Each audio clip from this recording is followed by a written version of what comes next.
Welcome to the Expanding Consciousness podcast with your hosts, Michael Wally and Nicholas Haag. In this podcast, we explore ways to sharpen our awareness, make life more enjoyable, be a little kinder, become more authentic, less reactive, more present, and ultimately expand our consciousness. We're happy to have you along for the ride, and if you do enjoy these conversations, please leave a review or a comment, as this goes a long way for us. Enough of the promotional talk and enjoy this episode. Welcome to this week's episode. I'm happy to announce that we have another guest for this week's episode. His name is Andrew Kozlowski.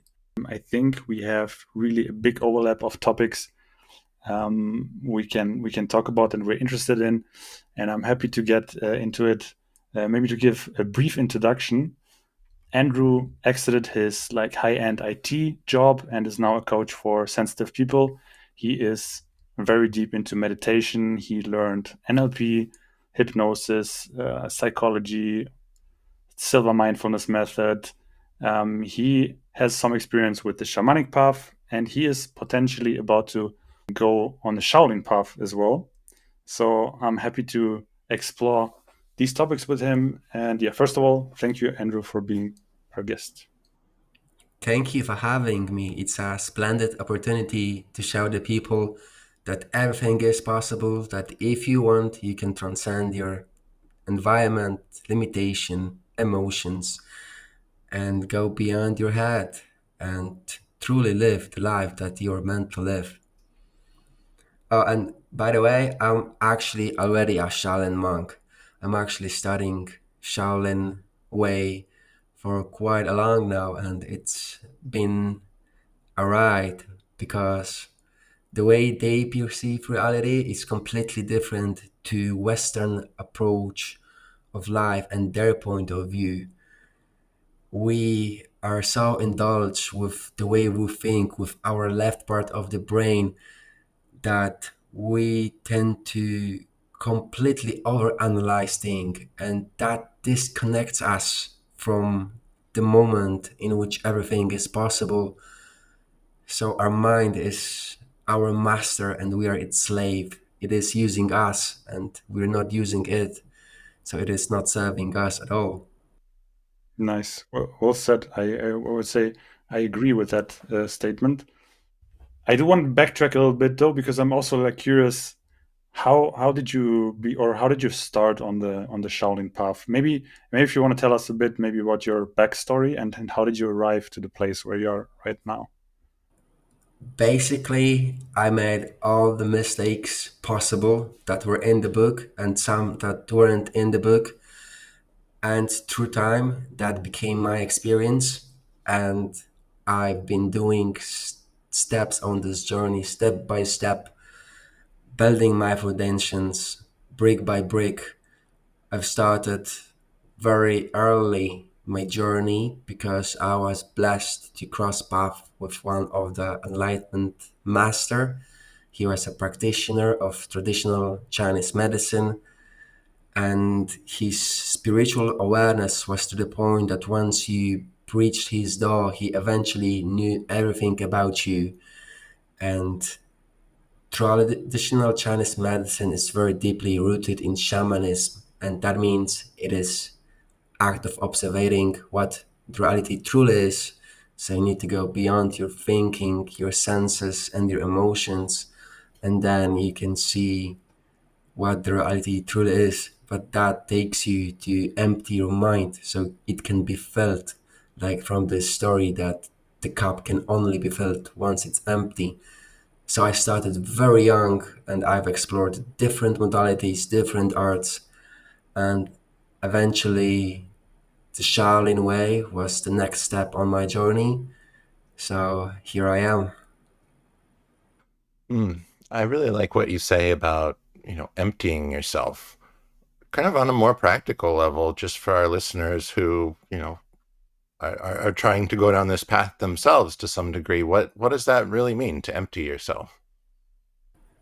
Since what we have in our mind reflects outside, it means that what we have in our mind limits the possibilities in which we can experience the reality. To have no thought in the mind is a master trait. It is called Wu Wei in Chinese art of Tao, and it takes a long time to practice to be a master of it. And essentially, it means that since this world is based on duality, if you are a man of nothing, you can become a man of everything. So by emptying your mind, you have no limitations. And the journey to do that is you need to go through everything that you have been born with. So your genes, for example, which are encoded information from your ancestors' past, meaning their beliefs, their trauma, their experiences, what they done well and what they done bad. That's your starting point. Then what has been given to you by society, which has programmed you in particular way, and then your own actual experiences. This will take space from your mind, and those are limitations that we actually choose ourselves to be limited with. And so this journey of growing spiritually is about discarding things from within, so we have place for something new to take place. Yeah. Yeah. I really resonate with that idea that so much of the journey is really more about discarding things rather than any sort of accumulation. That really resonates with my own path as well. So, like, of course, it sounds great to have an empty mind, and I'm sure many of us that practice meditation or other things would certainly like to reach that point. Um, is meditation the best way to get there? Like how do you really empty your mind? Right? I mean, is it just like hours and hours of practice? I mean, I know that you have very extensive meditation practice, so is that the most effective way? Or I know we each have our own paths, of course, right? But what's been most effective for you?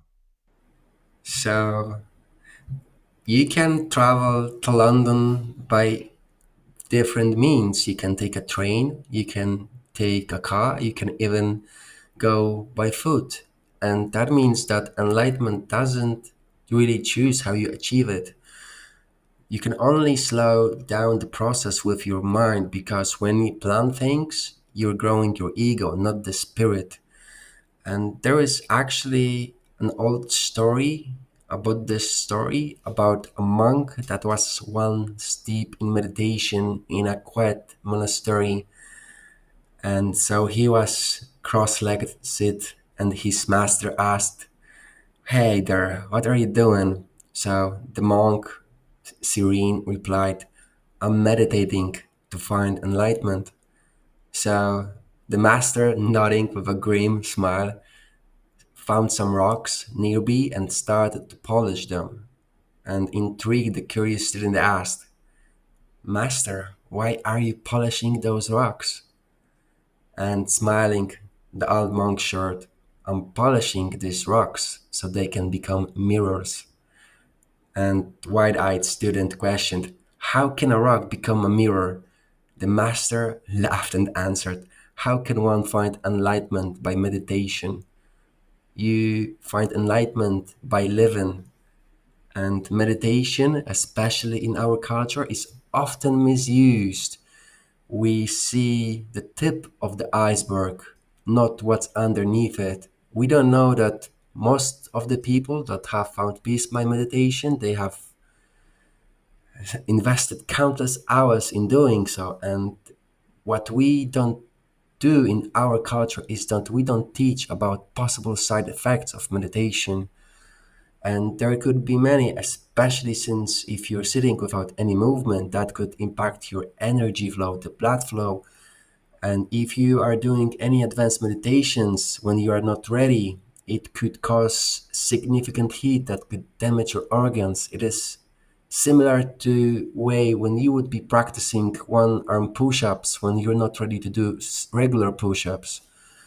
So we have this tendency to push and to be in a hurry. We forgot that nature never rushes, yet everything is done on time.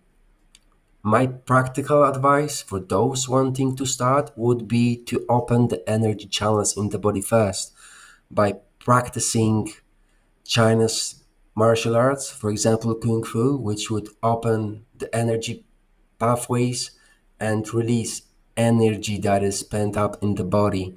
So any trauma could be released through this matter, or any emotions as well. And then what's actually the primary method for spiritual growth is Tai Chi art, Tai Chi and Qigong, which is basically meditation in movement. And by that you get this serene, still and calm mind that is not affected by the hurricanes of the outside world.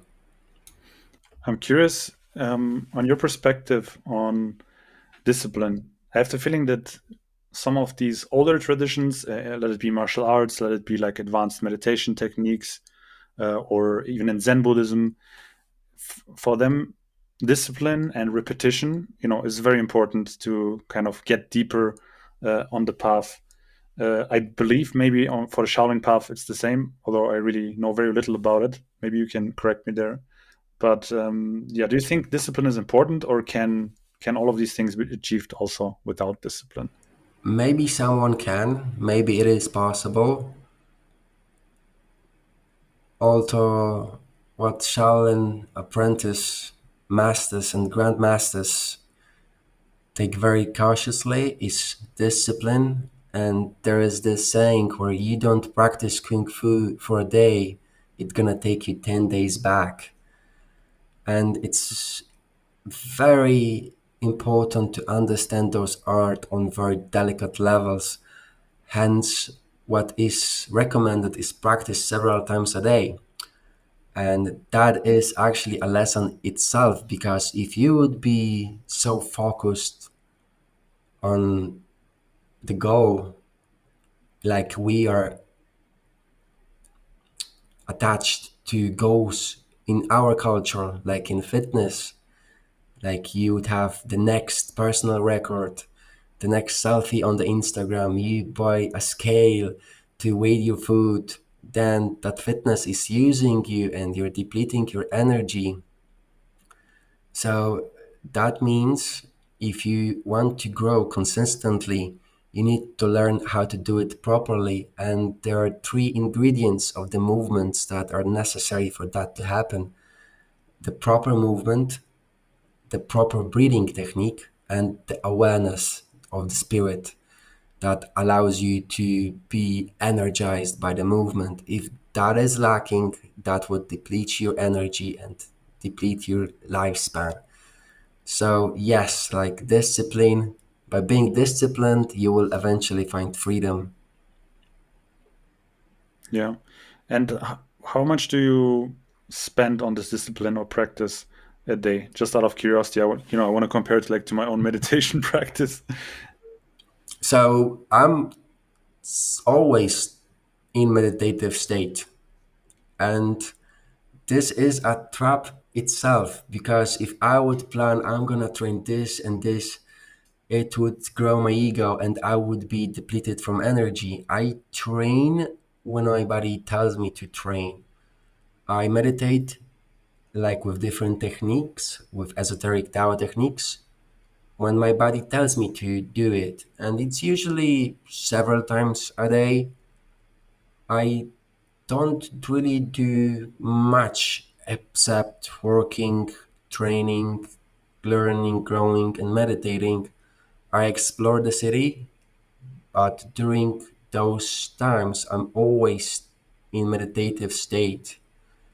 And I even created a technique that allows me to shed the layers of my character, of my subconsciousness that is not suiting me and is depleting me from energy.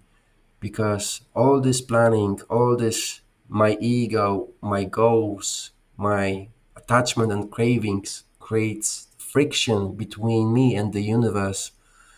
And it is like those two waves came crashing, and nothing goes good from it, the usual scenario that this energy is lost or it goes back at you. Hmm.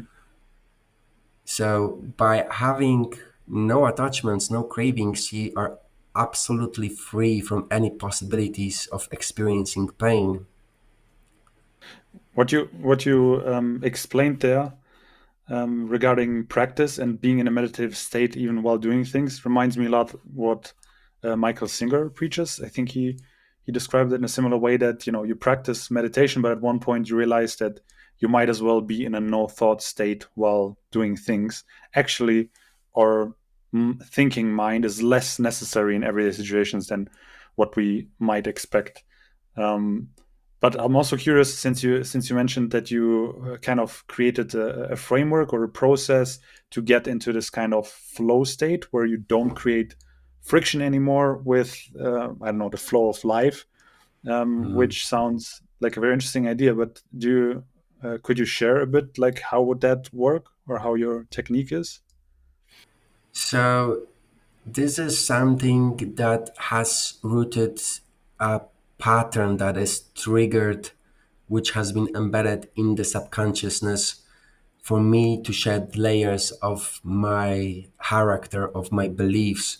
So once it is triggered, my subconsciousness gives me hints or stops that belief from being started, and I can stop it before it does. And eventually, by being spiritually awake, it gets weaker and weaker and it then dissolves.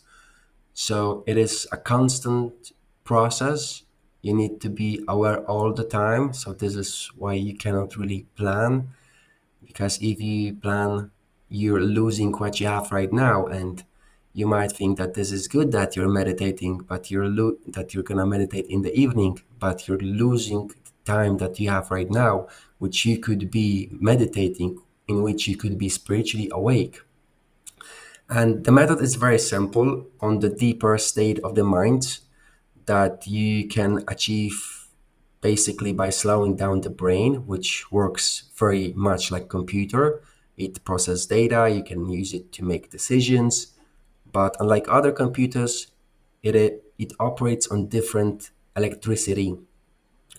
And when you slow down that frequency of electricity, you are able to talk directly to your subconsciousness. And within that state, it is easy to shred any negative beliefs or anything that does not serve us no more. And in that state, I programmed a pattern of movement, which is touching my fingers just like that to be in Hmm. that state and getting deeper and deeper and being more relaxed and relaxed and shredding the layers of my subconsciousness that do not serve me no more. And since I'm very familiar with different states of the mind, I've been practicing it a lot. This is a new technique that I came up with, but it is very effective, and the results are seen literally in a few days. It sounds a bit Well, it sounds a bit to me also similar like hypnosis, right? Because you're saying that you're Mm, talking to your subconscious and that you have the mm, opportunity to perhaps undo some of the patterns that are like rooted mm. still in your subconscious. Like, can you describe a bit that state of mind that you're in which you're able to talk to your subconscious? Is it comparable to a hypnosis state, or is it something very different? Uh, well, I actually done hypnosis as well, NLP as well, and I don't recommend it because the thing about it is when you want to do some changes, you only, with those methods, you only affect the mind. And the experiences that have been triggered by the mind also cause some chemicals to be released, which are emotions. And eventually, during time, those emotions will cause the body to be addicted to those emotions and they will be present in the body. So if you change mind only and don't change the body, there would be clashes of those energies, especially if you introduce an energy with an opposite vector. So, to give you an example, it would be like taking hot water, boiling water into the glass and putting it into the fridge. Since those are two different energies, hot, boiling hot, and cold, the glass will eventually break. And in this scenario, the glass is your body, which would shorten your lifespan. So to a change be holistic, it needs to affect both the body and the mind. And the method that I've used to craft my method is called Silva techniques, which is basically introducing you to this very deep meditative state where you can use it for your benefit. And hypnosis is mostly induced by someone else. So this is the main difference. Apart from that, that hypnosis is used only on the mind level, while the Silva techniques are used on the body level as well. As you can, it basically was a way to teach regular people how to be psychics, because it develops your third sense. Yeah, very interesting. And it really resonates with me, just this idea in general that, you can't only work with the mind, right? And I've found that personally, I've found that to be very true. And I've found that the more that I work with the body and bring that into alignment as well, the more effective things like meditation can become, the more effective working with the mind can become. Just because it's so important. It's like we're so disconnected from our body that it's almost like, I don't know, personally, I think that maybe that's even a better place for most people to start. Don't go sit and try and meditate a whole bunch. Do, some sort of slow meditative movements, right? Like you're saying, like Tai Chi or Qigong, right? That's exactly right. What we kept forgetting is that meditation will amplify the state that we're currently in. So if you will meditate while anxious or angry, you're gonna be more angry or anxious, and it is not the right state to meditate. Hmm. You should only Hmm. meditate where you're calm, and because otherwise you will be fighting with that state that you're having, and fighting will only produce more of what you're fighting. So the best way is actually to start with the body, as you're saying, and that is the growth that should be made. I didn't know that when I started meditation, that I should start with the body, and I used Vipassana or any other style of meditation as a tool that effectively was using me, because I was so obsessed that I need to meditate 1 hour in the morning, in the evening, that eventually it wasn't beneficial for me. Because, well, you would look outside, the nature is never rigid. It's always flowing and always changing. The only thing that is rigid in this world are the dead bodies. And with having those rigid rules about you or how you should progress is only gonna slow you down. Yeah, absolutely. So much of what you're saying, I mean, it sounds very Taoist for sure, and I've noticed some perhaps Buddhist influences in there as well. So I'm kind of curious, like what philosophies have been kind of most impactful on your journey? Taoism, the Taoism. way. Yeah. Cool.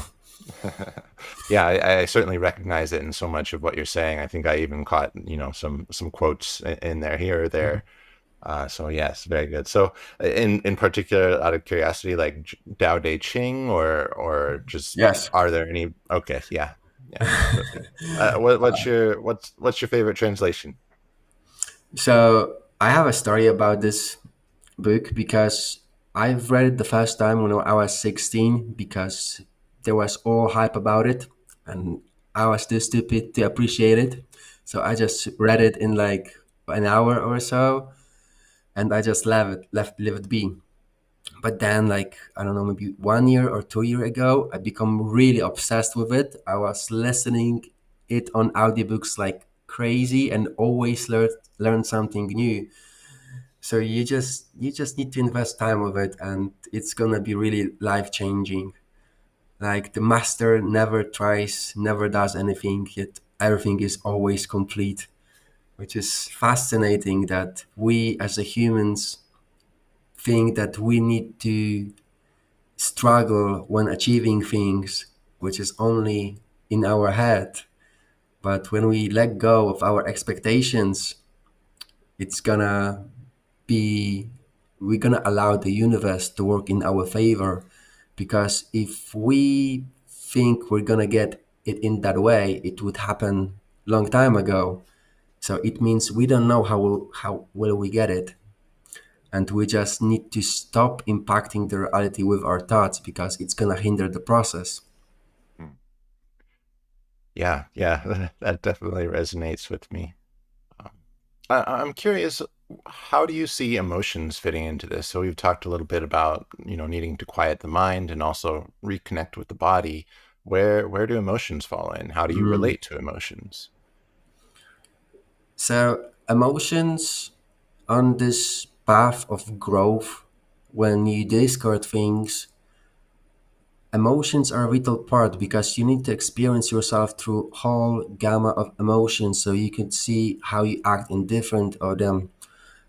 But eventually you would need to discard emotions as well. Once you learn everything that emotions can offer, you can transcend that, which is just another part of the journey.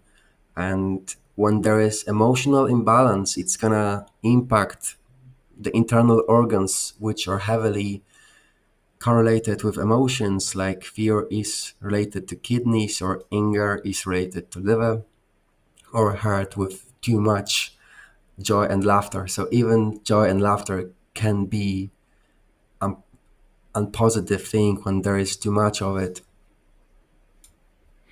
I think the process of, or the processing of your emotions, this is for me really like one of the most difficult yet central tasks I think we need to face as humans. And I think it's difficult because the emotions and patterns can be very deep, sometimes really like rooted into ourselves or perhaps even our ancestors.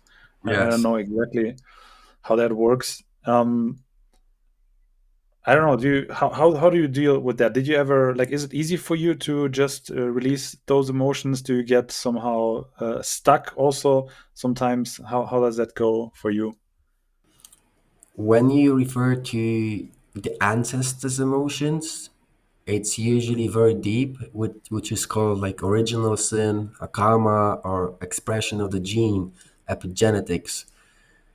So, if our ancestors had an experience which impacted them greatly in any way, be it positive or negative, that's going to be embedded in our genes and is going to be following us for the rest of our lives. But it's up to us if we are going to trigger it or not. Although we live in a society that has this universal pillar of subconsciousness built it for all of those people in that society. You could ask people who's Satan, who's Jesus, they probably gonna know because that's what all of our ancestors really believed. And some of those pillars during time they regressed and they don't fit the purpose. And this is when those emotions are being expressed in very badly manner that is no longer serving anyone. And those are very severe emotions like fear, anger, greed, or pride, which many people are having issues because most of the people have those ancestral unprocessed emotions because that's exactly how the world is. And different people name them differently, like pain bodies. Some people call it demons. It has different names, and there are different ways to process that. If you know, for example, it is fear based, you could work on the physical, you could work the kidneys, you could work the spleen, which gives the energy to the kidneys. Actually, working any element would push the energy to the element that is next. So it's beneficial to work the body, it's beneficial to work the mind, it's beneficial to go deep into the dark so you can find lightness. There are countless ways, and none of them is better or worse. You need to find which one works for you, and then you can find what you're looking for. Nice. I like that notion that there's not only one path, but there's even as many paths as there is people. But it's somewhat relieving to know that we don't need to search forever, but we could probably go down any path. Out of curiosity, since you touched like so many modalities, do you have any experience with psychedelics? Yes. I done ayahuasca, changa, and shroom. Okay, so also perhaps great tools to work with either the subconscious mind, trauma, emotions, all of these things. Well, it depends how it's used. I believe that in a way this a shortcut because it gives you on a silver platter the thing that you thought you need, but it's not necessarily the way.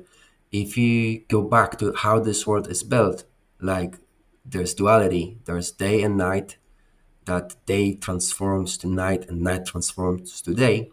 You could see, or also what Jesus said, that the fast will be last and the last will be fast. So if you are gonna choose the shortest road, that eventually will lead you to the longest road. So that is the risk with psychedelics. Also, if you choose the longest road, somehow magically it will become the shortest road because this is how this reality is built. And for me, I was exploring different psychedelics because I was in luck. I thought that there was something wrong with me due to being able to sense different energies and people emotions.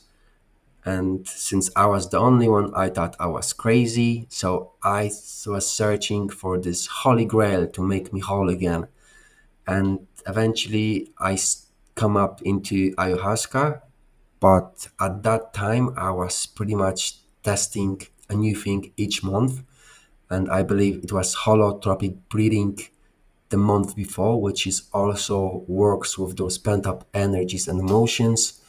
And I also at that time started exploring different realms using third eye travels, which is basically going out of the body using the energy from the body, like Kundalini, changing the state of the mind to alpha or delta brainwaves, and you go outside the body and explore different realms like the earth realm, the heaven realm, or the cosmic realm. And on each realm, you can learn something different from the guides that are there and are to guide you. So for me, ayahuasca, it wasn't really that deep. I've experienced much deeper trances, and I believe that I wouldn't do it again because I know the repercussions from it are too big to take risk with it. That's interesting to hear perspective on it. I have the feeling that ayahuasca is often also glorified. I mean, I understand it does or it did a lot for people, but I also think that people should be aware of the risks in terms of how much it can unground you. Um, and I guess you could call it. So it does share a lot of wisdom, but it can be also unearned wisdom in that sense. Mm. I mean, the deep wisdom you get in one night, in some sense it must be unearned, right? And it will come with a lot of integration afterwards to ground all that knowledge. And I think people are not aware that that's like part of the, or it's kind of part of the price of ayahuasca and psychedelics. If you choose to go down that path, you're gonna have to work with it like probably years afterwards. At least that was like um, Yeah. the experience for me. The repercussions from taking the shortcut in the best case scenario is that it's gonna take you twice as long if you would choose the regular road. The usual scenario is probably you will be lost like a kid in a fog using matches for light to show you the way in front.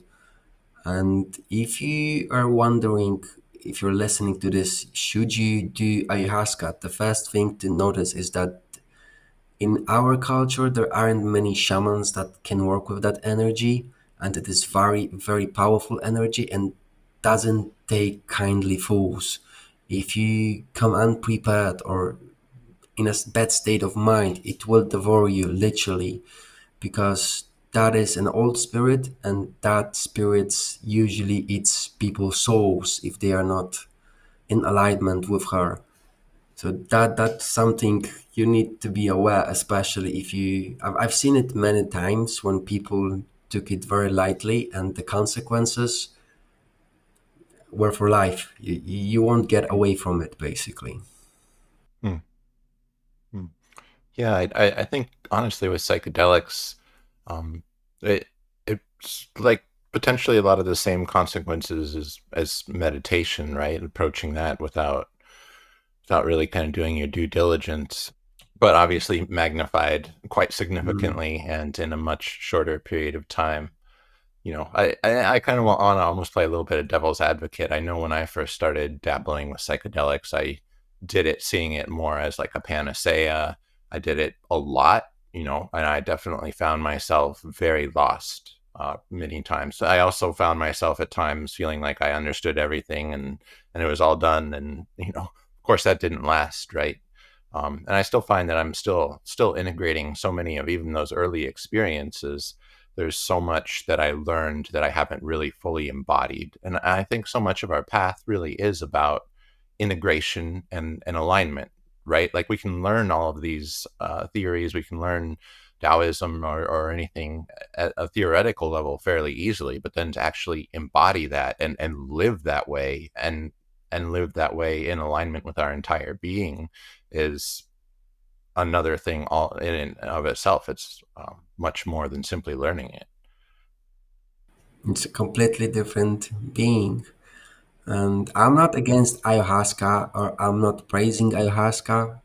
I'm saying if you choose that down that road, you need to be conscious of the changes that it will give you, what transformation it will lead to, because all things basically gives you a change or transformation, and you need to be conscious what you're choosing, because you eventually might end up in places where you didn't want to go. If you choose it as a fad because everyone is doing it, should you really be doing it? Yeah, absolutely. I think really it's so important to investigate your intentions with anything, whether it be psychedelics, certainly, or even breath work or any of these practices that you go into, like why are you doing it in the first place? And I think that can be very very fruitful endeavor just to examine your motivation.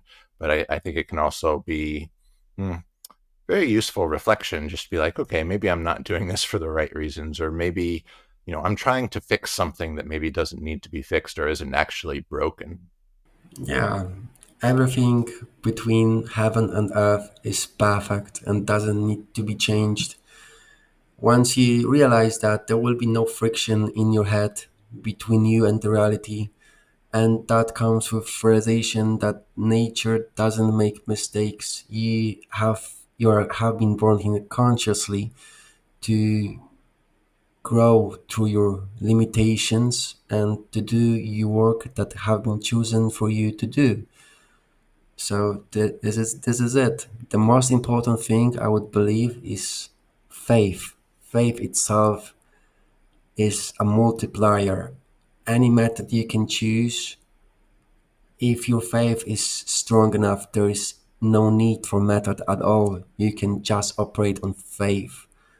And once you reach that level, you realize that we are all part of the same universal energy that chose to divide into multiple souls so she could experience herself through different vessels.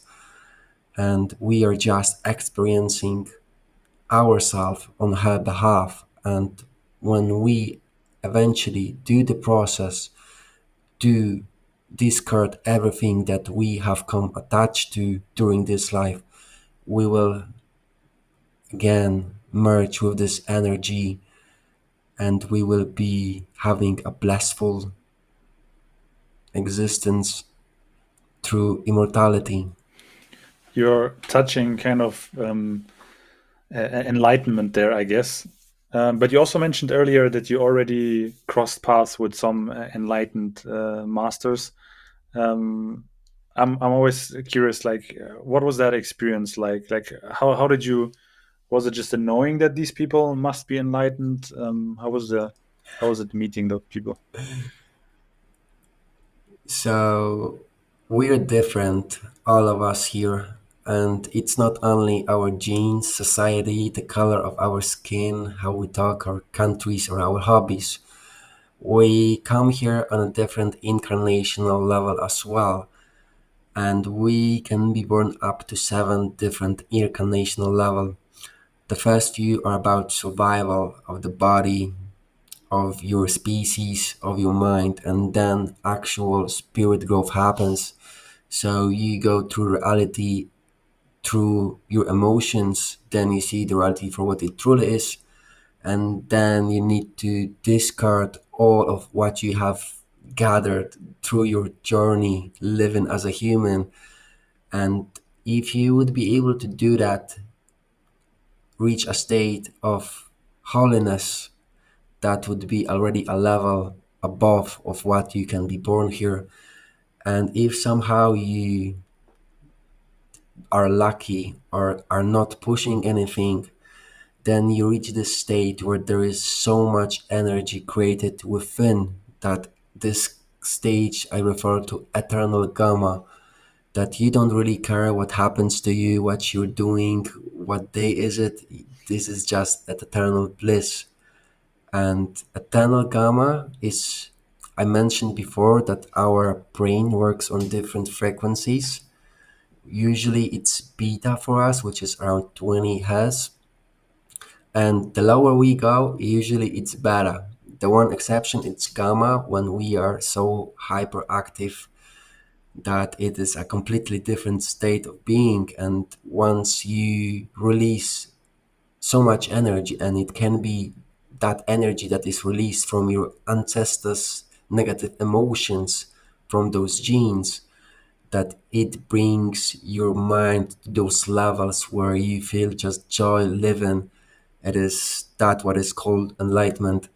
And for no for a good reason, people that have been born on this 7 level of incarnation, that have been born with cosmos within, they choose often to live as hermits deep in the mountains, to live under the rules of nature instead rules of society, because at that stage you're very easily influenced by other people's thoughts and what they think. And if you somehow interact with it, you're gonna be infected with it, and soon it will be manifested in your life, which is very dangerous. And that is why those sages used to live as hermits, and eventually one day to transcend those limitations of attachments to their mind, body, and soul, so they can transcend even to deeper levels.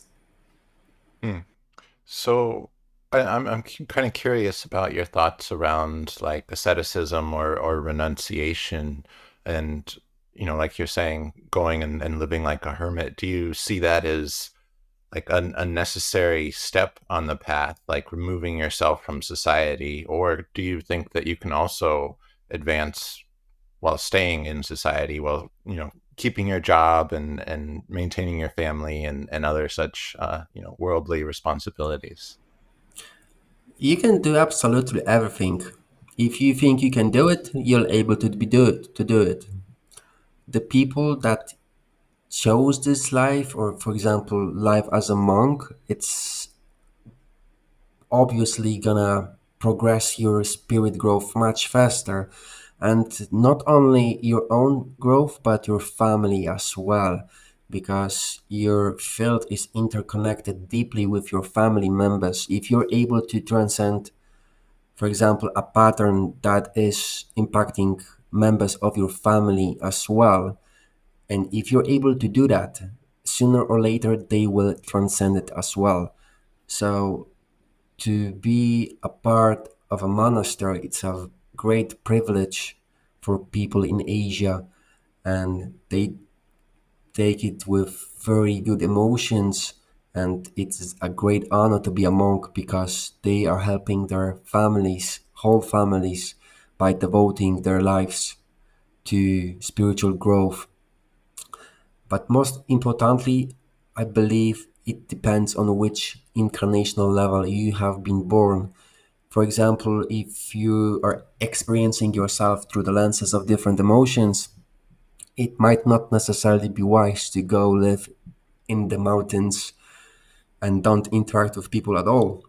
At that stage, it would might be called even escapism, a way out, not to interact with people. And for some people, actually interacting with others might be way for enlightenment, because there are as many ways for enlightenment as there are people, because everyone can find it differently. Yeah. So I'm curious, what's your intention, or what drives you to, go through with some pretty extreme practices and spending so much time doing it, and now wanting to, to some degree isolate yourself? Like, where does that come from? What motivates you towards that? I have no intention. I have no agenda of the mind. Mm-hmm. I feel, well, that it is somewhere deep down on my journey that I would eventually go in the mountains and just practice like Tai Chi all day. Mm-hmm. And this is something that I've experienced, that I can be easily infected with other people's thoughts and then they will manifest in my life. And that is a double-edged sword, because what suits you on one level definitely won't suit you on a higher level. It is like a game, and the game doesn't get easier while you progress. Quite on the contrary, it's gonna get much and much harder. So what's gonna be beneficial for you on, for example, level 3 is gonna do you absolutely no good on level 5. Well, actually, it's gonna get you to the level 3 again. So you need discarding and discarding. And I don't think that any of my methods are bizarre. I find joy in meditating or training, and I believe that is the way to go. If I would be pushing myself, that means that it is not the right thing to do. But if there is no friction, I can just dance through life without those attachments. I guess no intention is also a very strong intention. That's a nice reminder for that. Or no agenda is also an agenda, rather.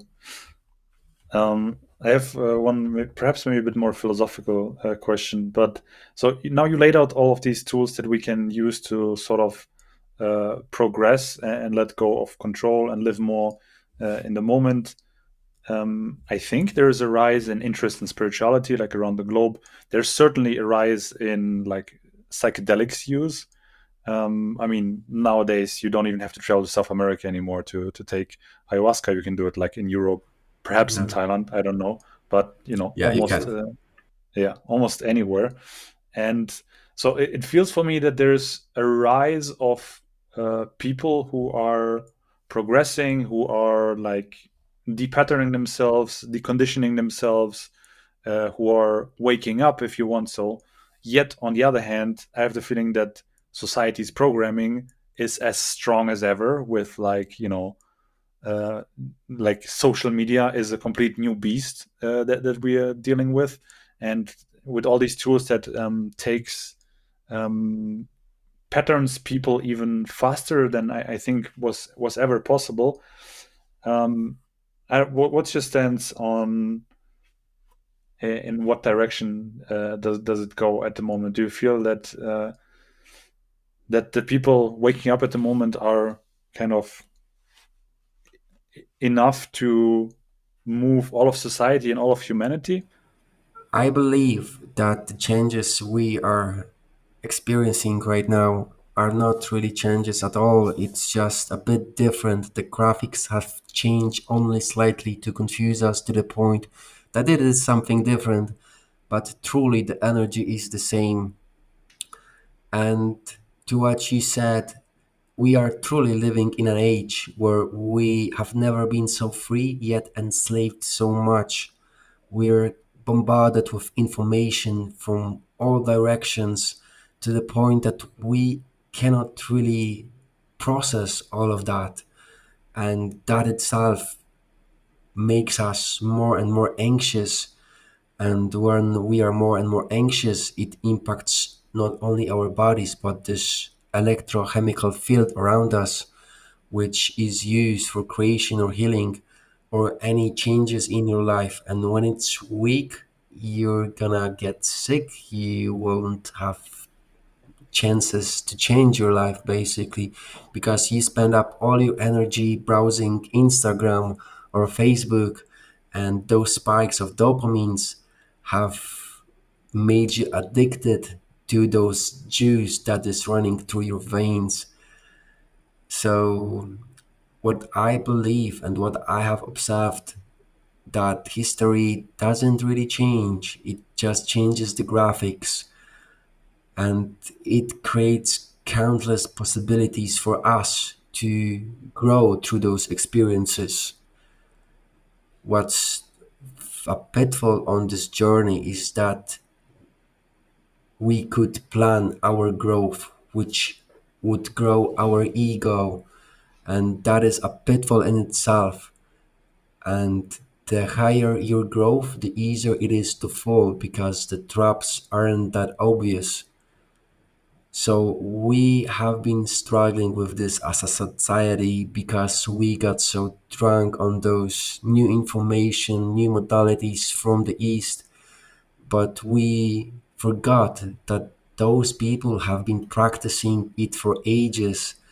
What is now very trendy, the quantum leaping, the quantum jumps, and we pretend that we have found it using laboratory tools, whilst Tao practitioners found it while still living in caves, and pretty much all the monks have access to it at will.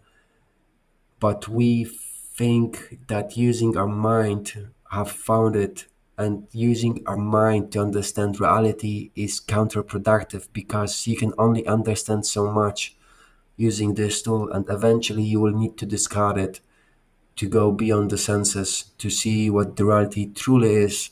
And reality is usually something completely different than we anticipate.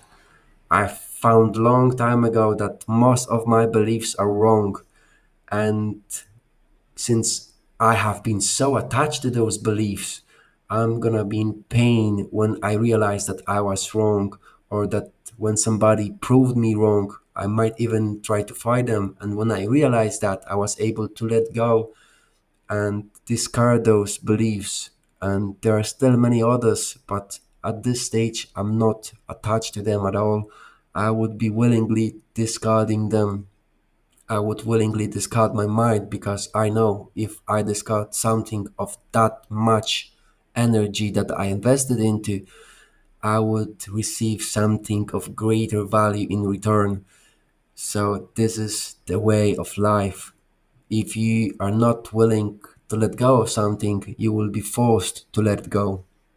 Yeah, yeah. I really like this theme that is continually emerging from this conversation of just the need to discard essentially at some point absolutely everything, even the practices that you've picked up, and certainly all the beliefs that you've picked up along the way, because eventually those do just become obstacles, right? At some point they can be beneficial, but eventually they will become an obstacle when it becomes a little bit more, dogmatic, and when the ego hijacks it. Like you would go on a journey to a different city and you would be traveling using signposts.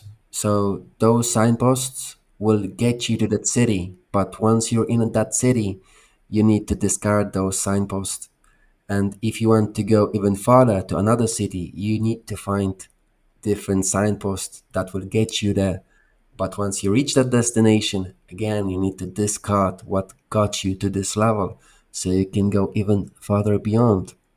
Yeah, absolutely. I also really appreciate this notion that you're mentioning of how important it is to discard like the beliefs, and Mm. that allows something better to come in, right? So that can be like motivation for discarding those beliefs, because a lot of times we're so attached to it and we identify with it so closely, it can be very difficult to let go of our beliefs. But if we have a little bit of faith that something better could come in by doing that, maybe that can be encouragement, right? I really appreciate that perspective.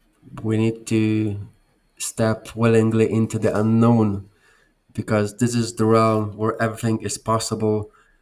And at one stage, I believe that people got so addicted, so attached to their beliefs, that they think those beliefs are them. And then it feels like they would sacrifice themselves. And that is very hard, especially if you have been living in this way for a prolonged period of time, which is very hard, especially for other people to change. Yeah, absolutely. It's often, at least in my experience, it can be, akin to death in a Yeah. way, right? And we fear it as much as we might fear death. I would like to open one last tangent, which we didn't touch on yet, and it's the topic of sensitive people or empaths. I find that kind of curious. I, to some degree, perhaps even like identify with the term empath, in the sense that sometimes it's difficult for me to even differentiate whether a feeling is like mine or from other people. I tend to like pick up feelings from other people, and yet you have kind of, it seems, specialized to work with people of that nature. So I'm curious, like, what is an empath for you? Empath is a super reactor to things that are in his environment. So when he is up, he's gonna multiply that feeling. But when he's feeling down, it's also gonna impact him twice as much. And this is a very common thing for empaths, that they are sponging negative emotions from other people. And that is mostly because we are ungrounded. And we are ungrounded because we have some negative emotion being pent up inside us. Or we simply don't want to be in that social setting. And when we don't want to be in that social setting, our thoughts are everywhere else but not in our body, which gives space for other energies to take place in your body. So, what happens next, whilst we interact with other people, we are overwhelmed by those emotions. We freeze, our belly sinks, we stop breathing. We honestly look kinda stupid, like a deer on the middle of the road in the night with a car incoming from different direction. And we're like, oh, I would do anything to get out of this situation. So we sponge those negative emotions, and this is a start of a vicious cycle, because then in our head we are thinking, I wanted to say something else. I wanted to do something differently. I'm gonna plan ahead for what life is gonna be, and when it's gonna be, I'm gonna act differently. And guess what? Life happens, and all those plans backfired, and we did exactly the same. We froze, we stopped breathing, our belly sinks in, and we look kind of stupid. And it's very impactful to our self worth, and it could lead to cases of severe anxiety, like for example in my case, where I was not able to do even groceries whilst going outside, because I had so many different wishes how those interactions would look, which eventually is just a basic thing.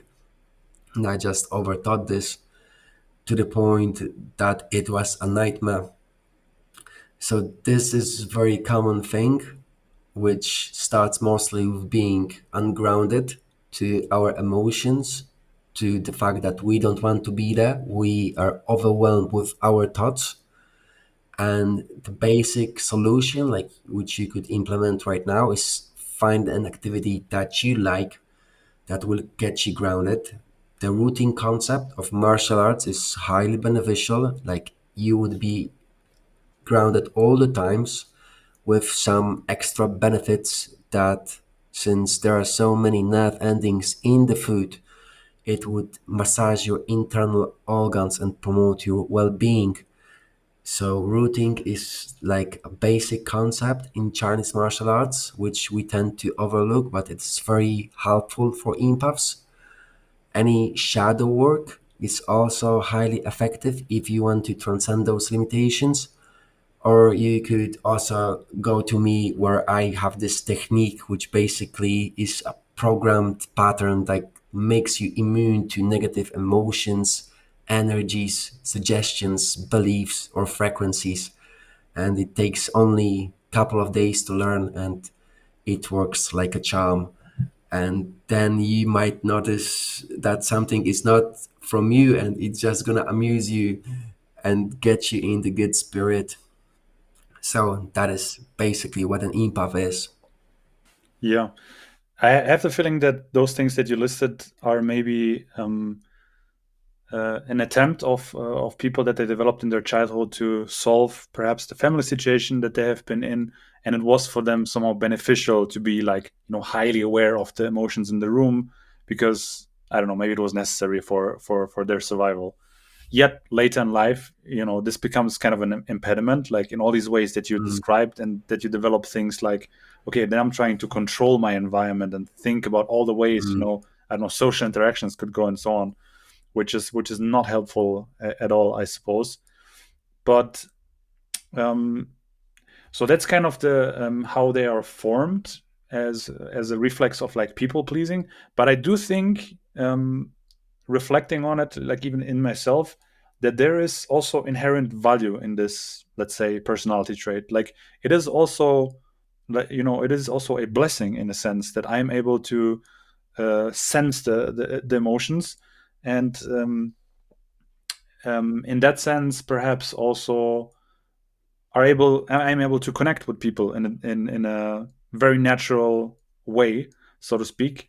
And I guess I'm still like looking for like, okay, how can I make use of that, if skill, if you want. So I guess there are professions, where you could use that. But I'm wondering, since you work with those people a lot, do you encourage them to use that, or are you just like training to kind of work around their abilities? So if you don't know how to use it, it is really gonna be curse. And with great power comes great responsibility. If you use it the right way, it's gonna become a blessing because you would be able to attune yourself to the universe and find its secret simply by asking, because you will understand that energy is energy and you don't need to connect to people, you could connect to energies as well. And by doing that, you would also realize that you could manifest things much sooner and much faster. So it is huge gift, and gifts should be used properly. And if not used, they will become a curse, or if misused. So I highly encourage people that are highly sensitive to use those gifts, because it is a blessing. You just need to learn how to use it properly. And that your observation about the trauma from the family, it's very correct. It's what I observed, that many empaths, pretty much everyone, has some severe trauma from past generations. And my belief is that we are sent here to work through those negative patterns from our families as well. And it is a big mission because usually the trauma within families is severe. Yeah, it's hard work, but I would say also rewarding, right? I mean, you have to look at your shadows, but you also get to use your abilities, and grow. I guess connect with people. Like Mm. there's so many ways in that you benefit as well. Well, for people who want to connect with you, work with you, perhaps learn more about your technique, do you want to maybe give us some of the places where people can find you on either social media or if you have a website?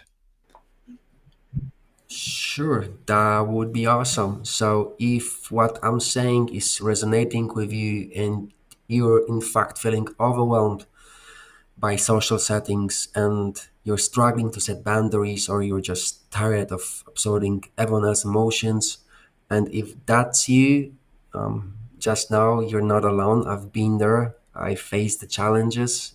I was in the trenches. I got the battle scars and was able to reclaim my energy and take reins of the life.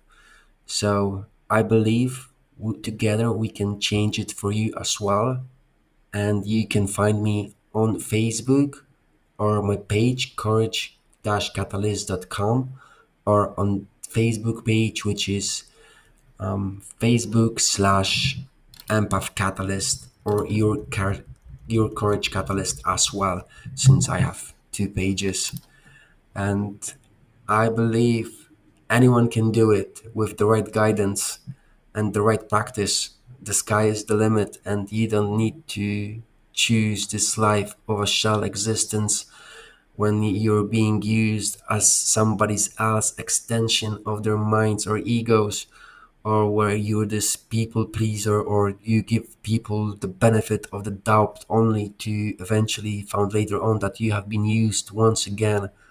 You can transcend all of that, have your batteries full, and go through life like you would be dancing. Very beautiful. Yeah, and we'll also link those in the description. So thank you so much for being here with us today. Really appreciate all of your insights and everything that you've shared. It's been very heartwarming just to be with you. Mhm. So yeah, thank you so much. Really appreciate it. Awesome. The pleasure is all mine. This was a fruitful discussion. I believe we have been able to expand the consciousness. At least a little bit. Yeah. And we hope to have you back for another conversation soon, if there will be Yeah. opportunity. I would be grateful. Awesome.